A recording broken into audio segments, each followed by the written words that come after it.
Un être humain ne devrait pas avoir à faire ce qu'une machine pourrait faire. Le paradisme vise à donner tous les emplois aux machines pour que l'être humain n'ait plus à travailler. Le paradisme, c'est un nouveau système de société pour un monde sans travail, sans argent, sans gouvernement. Un paradis sur Terre. C'est aujourd'hui possible grâce à notre technologie et à l'automatisation de la production, où les robots et les machines sont progressivement capables de faire tous les travaux des êtres humains. En appliquant la technologie avec sagesse et à une grande échelle, non seulement nous pouvons éradiquer la pauvreté, mais surtout créer une société d'abondance où les besoins de chacun peuvent être satisfaits sans avoir à travailler et à gagner de l'argent. Bien que la technologie nous rende plus productifs, bien que nous produisions toujours plus et toujours plus vite, il y a beaucoup plus de gens qui s'appauvrissent et nos gouvernements nous imposent des mesures d'austérité toujours plus sévères. Pourquoi, alors que nous pouvons produire en abondance, on nous demande d'endurer plus d'austérité? La réponse est très simple. Elle s'appelle redistribution. Nous avons un système qui est incapable de distribuer l'abondance qu'il peut créer. Nous sommes de plus en plus productifs et moins de gens sont nécessaires. Ce serait une bonne chose si les chômeurs n'étaient pas exclus de la consommation de la production. Si vous ne travaillez pas, vous vous voyez refuser l'accès à l'abondance que la technologie peut offrir. Pour aggraver les choses, la classe moyenne, ceux qui ont encore un emploi, disparaît progressivement et s'appauvrit également, car la concurrence pour les emplois restants entraîne les salaires à la baisse. La baisse du pouvoir d'achat n'est pas bonne pour les affaires non plus. Beaucoup d'entreprises qui ne peuvent plus vendre suffisamment doivent fermer. Cela augmente le chômage. Nous sommes entraînés dans une spirale vers le bas et on nous demande de subir de plus en plus d'austérité. Un petit pourcentage de gens semble pourtant s'en sortir très bien. Ceux qui possèdent la technologie et les moyens de production. Les détenteurs de capitaux font beaucoup d'argent et récoltent la plupart des bénéfices dus à l'augmentation de la productivité. Les profits des entreprises s'envolent alors que les salaires sont en baisse. La technologie est en train de créer plus de pauvres et un élargissement du fossé entre riches et pauvres. Une minorité de super riches finit par posséder la plus grande partie de la richesse. Au bout du compte, même les riches finiront pauvres lorsque le système se bloquera complètement. Comme pour le jeu de Monopoly. À la fin, le gagnant a ruiné tous les autres joueurs. Et même le gagnant perd, puisqu'il ne peut plus percevoir de revenus des joueurs qui n'ont plus un sou. Le jeu s'arrête et tout le monde perd. Et ça, c'est ce à quoi ressemble le capitalisme en fin de partie. Ce système nous rend pauvres et incapables d'acheter ce que nous produisons. On nous impose plus d'austérité, alors que nous sommes assis sur une technologie qui pourrait nous procurer l'abondance. Il doit sûrement y avoir une meilleure façon. Nous devons être en mesure de distribuer à la population une production qui devient de plus en plus automatisée. Pas la production que notre pouvoir d'achat en baisse peut nous permettre, mais la production qui peut être produite par une pleine utilisation de notre fantastique technologie. Comment pouvons-nous distribuer l'abondance qui arrive? C'est la vraie question aujourd'hui. C'est la question la plus importante. Beaucoup vont souffrir et des révolutions violentes vont éclater. Plus nous attendrons et plus ce sera douloureux. La solution est très simple. Il n'y en a pas des dizaines. Une vraie solution, et la seule véritable solution comme nous le verrons, serait la nationalisation des moyens de production et son homologue, la fin du droit d'auteur et des lois sur la propriété intellectuelle. Le mot nationalisation pourrait mieux être remplacé par communautarisation, puisque le concept de nation est destiné à disparaître avec les frontières qui nous séparent. Si la communauté est propriétaire des moyens de production, c'est toute la communauté qui bénéficie, et pas seulement quelques-uns. Si les moyens de production appartiennent à une minorité, voire même une majorité de gens, ils vont chercher la rentabilité afin d'en retirer des revenus et des privilèges. Ils ne vont pas chercher à atteindre l'état d'abondance, mais s'efforceront de garantir leur profit en maintenant un état de rareté pour maintenir des prix élevés. Ils continueront à faire ce qu'ils font déjà maintenant, avec les limitations de production et la protection des marchés. Ils vont continuer à fabriquer des produits qui sont conçus pour ne plus fonctionner après un certain temps pour s'assurer du renouvellement des marchés. Les propriétaires des moyens de production veulent tout naturellement préserver et accroître leurs privilèges. Ils seront un obstacle à l'arrivée de l'abondance totale. Et ce sera au détriment de l'ensemble de la communauté. Si les moyens de production appartiennent à un groupe de personnes, il n'y a aucune garantie pour que toute la communauté puisse bénéficier de l'abondance qu'ils peuvent nous procurer. Par conséquent, la communautarisation de la technologie et des moyens de production est la seule voie vers l'état d'abondance. Rien de moins, et l'humanité connaîtra une lutte de classe de haute intensité entre les détenteurs de capitaux de technologie et les non-détenteurs de capitaux, l'écart qui sépare les deux ne faisant que s'élargir avec le progrès technologique.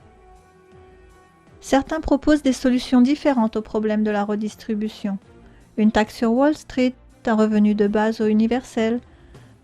Ce sont tous des manières de prendre l'argent là où il est, chez les riches, et de le donner aux pauvres.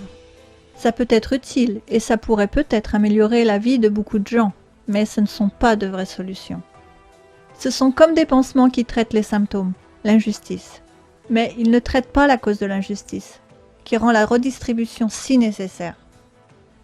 Cela ne va rien changer de fondamental à un système qui s'efforce de repousser l'abondance pour que les riches soient encore plus riches. La technologie va continuer à faire que la classe moyenne diminue et s'appauvrit. Les super riches devront être super taxés pour donner de l'argent aux pauvres qui vont le dépenser et tout redonner aux riches. Le problème, bien sûr, est que les riches n'aiment pas être taxés et les pauvres n'aiment pas être pauvres. La société sera de plus en plus polarisée. Les deux classes seront en énorme conflit. Remarquez comment nous sommes déjà en fin de course du capitalisme, et les pauvres descendent dans les rues. La communautarisation des moyens de production est une vraie solution qui change véritablement la donne. Elle remplace les valeurs fondamentales sur lesquelles le capitalisme est fondé et qui sont devenues obsolètes et destructrices. La concurrence, la propriété, le pouvoir, le profit, l'argent et la croissance seront remplacés par la coopération, le partage, l'entraide et l'équilibre. Dire que la concurrence apporte de meilleurs résultats, plus d'innovation et de progrès, est faux. Une entreprise où les employés sont en compétition les uns avec les autres ne fonctionnera pas aussi bien qu'une autre entreprise où les employés travaillent en équipe. Pour la société, c'est la même chose. Notre performance est bien meilleure lorsque nous travaillons en équipe. Le mouvement Open est un excellent exemple de la façon dont les gens qui coopèrent les uns avec les autres d'une manière autonome peuvent innover et offrir des produits gratuits, des logiciels et du matériel avec les meilleures performances du marché. C'est un merveilleux exemple de la façon dont le paradigme pourrait fonctionner. En coopérant, nous sommes tous gagnants. Il n'y a pas de perdants. Certains peuvent gagner plus que d'autres, mais toute l'équipe gagne. Lorsque le gâteau peut être suffisamment gros, cela n'est plus la peine de se battre entre nous pour une part. La communautarisation des moyens de production apportera la justice sociale et mettra fin à la lutte des classes et à un système qui fait des riches les bénéficiaires des gains de productivité. Cela donnera naissance à une société égalitaire où tout le monde aura le même accès à la consommation et personne ne manquera de rien. La communautarisation des moyens de production, c'est aussi la communautarisation de la production d'argent. D'avoir mis la création de la monnaie entre les mains d'intérêts privés a permis à une petite élite d'asservir les populations et de contrôler les nations par la dette. La communauté, en réclamant le droit de créer sa propre monnaie, peut créer tout l'argent dont elle a besoin, sans intérêt. Tant que nous avons les ressources, le savoir-faire et la volonté de le faire, il ne devrait pas y avoir de pénurie d'argent pour financer un projet. La question ne sera pas de savoir si un projet est rentable ou s'il y a assez d'argent pour le faire, mais plutôt combien cela va contribuer à notre bien-être et à notre bonheur, et si cela vaut la peine d'y consacrer du temps et de l'énergie. Ce que la communauté possède ou produit peut être mis à disposition gratuitement. Nous ne payons pas pour les routes lorsque nous les utilisons parce qu'elles appartiennent à la communauté. Le prix d'un produit est lié à la propriété privée. La communautarisation des moyens de production signifie que tout peut être mis à disposition gratuitement. Cela rend possible la transition vers une société sans argent. La communautarisation des moyens de production entraîne aussi la fin du droit d'auteur et des lois sur la propriété intellectuelle. Tout, chaque nouvelle création, chaque nouvelle idée peut être dupliquée partout dans le monde, instantanément.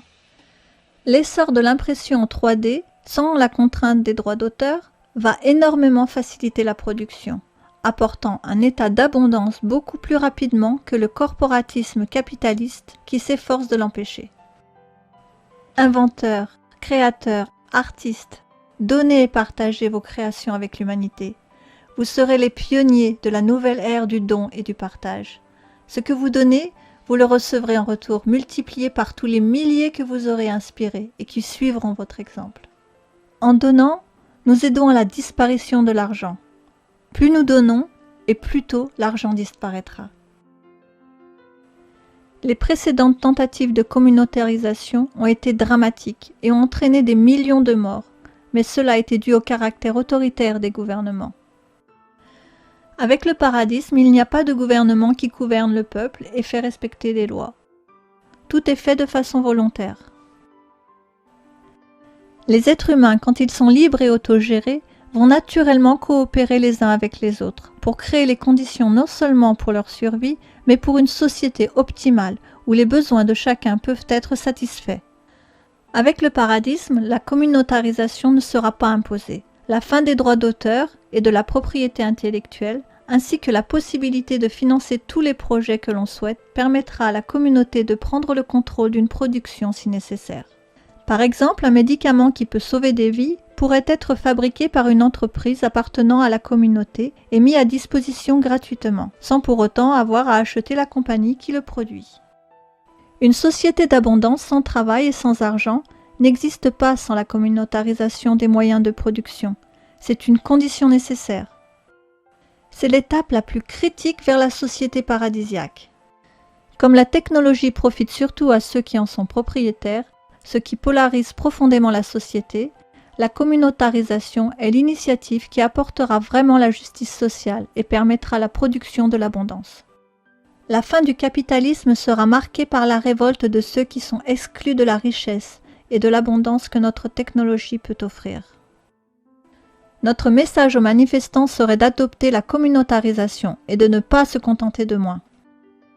Une paix sociale durable ne peut venir que de la communautarisation de la technologie et des moyens de production. C'est également l'étape clé vers la création d'une société d'abondance sans travail et sans argent. Il n'y a pas d'autre option viable. Le paradis est le seul avenir pour l'humanité.